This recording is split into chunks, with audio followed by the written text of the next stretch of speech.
Hey guys, I'm Paul the Motor Guy. Now on this channel, my goal is to give you things that's going to make you an overall better, safer rider. Now being a good rider is more than just being able to do an 18-foot U-turn or ride a lot of cone patterns. There are a lot of things you have to do on the streets to be successful.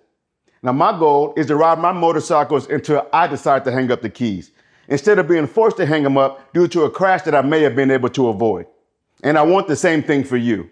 Now, I know this video probably won't get a lot of views, but I think it's one that's important to share, especially during this time of year. In this video, I'm going to give you tips for riding during deer rut season. So hang tight.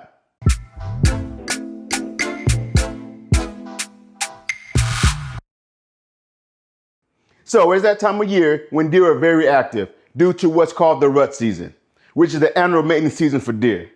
This is when the bucks get more active and aggressive to search for does to breed. Now, during this time of year, I'm extra careful, especially during dawn or dusk, as deer are more active and may dart into traffic. Now, in Central Texas where I live, the rut season is from October to January. Now, this may vary depending on where you live, but it's important to know when it is. Motorcycles striking deer is a serious concern during this time of year. Now, on my way to work the other day, I heard the dispatcher put out a crash call involving a deer on one of our major high-speed roadways. So I decided to make this video. Now in this video, I'm going to share some things that I do all year, but I really take it up a notch when riding during this season. Now the first thing I do is I ride in the lane furthest from the tree line. I'm going to show you what this looks like in this next video.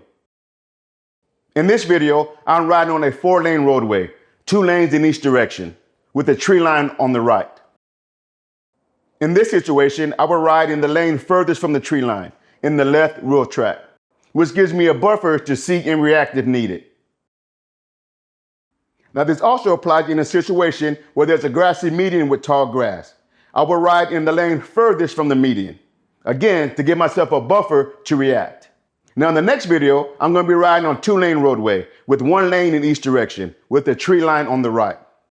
When I'm riding on this type of road, I ride in the far left rear track to give myself as much buffer as possible from the nearest tree line or field.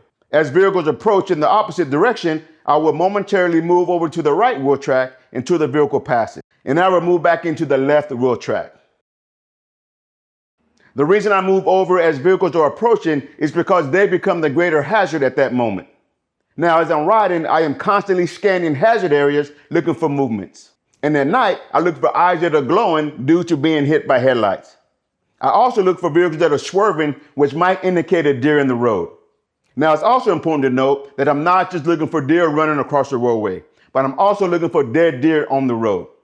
A dead deer on the road can be just as hazardous as a deer running across the road. I will also slow down, especially at night. The faster you ride, the less time you have to see and react. Now, some people put deer whistles on their motorcycles. Now, this is supposed to put off an ultrasonic warning that keep deer away, but I wouldn't just rely on this alone. Now, I remember working a crash involving a deer in a car, and the car had deer whistles on them. So I'm just saying. Now, those are just a few things that I do when riding during deer season to give myself a chance. As you know, riding a motorcycle is a fluid thing, so things I do may change depending on the situation. So don't get just locked into one technique. Now, in the comment section below, give me some things that you do when riding during this season. And until next time, you got it. Practice, practice, practice, and ride safe.